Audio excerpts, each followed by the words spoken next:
feel very thirsty today. I command this glass of water to enter into my throat.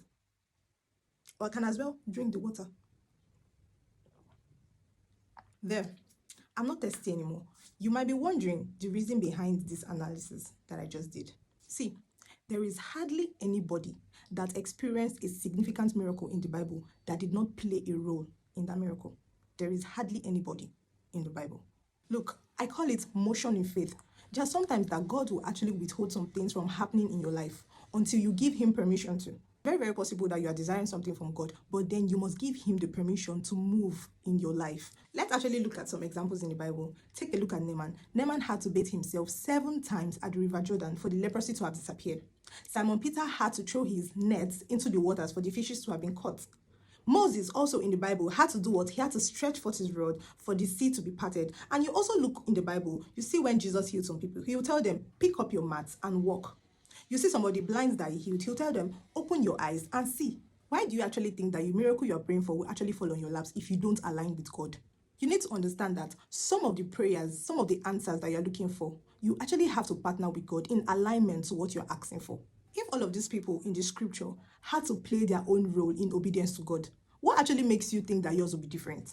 You actually need to understand that faith in motion is an essential ingredient for the supernatural. Also look at Peter walking on water. He actually took him a very, very bold step to actually take that step of faith. It actually took him enough boldness. You can actually see that nobody else walked on water if not Jesus. You are thirsty and you are actually praying for you to be quenched. You definitely need to drink the water first. You know, God might provide the water for you, but he's not going to force it down your throat.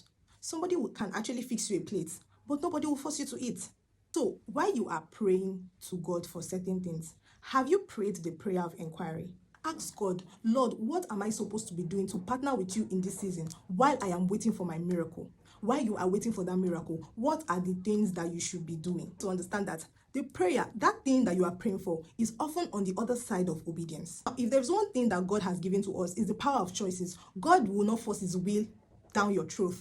God will not force his choices on you. He has given us the power to make choice. So all we need to do now is on how to partner with God in alignment. So while you are actually thinking that God is not answering you, you're wondering, is God really answering my prayers? Is God actually listening to what I'm saying? Ask yourself, have you prayed the prayer of inquiry? Have you asked God what you should be doing? For example, you are praying for your job. What are you doing about it? Are you positioning yourself out there for you to get the job? Because God is actually not going to bring the job to you. So you actually have to work towards it. Are you positioning yourself? For example, you are praying for a life partner. You are praying for a spouse. You don't socialize. You don't go out. You don't do all of those things. And even when you go to church, for example,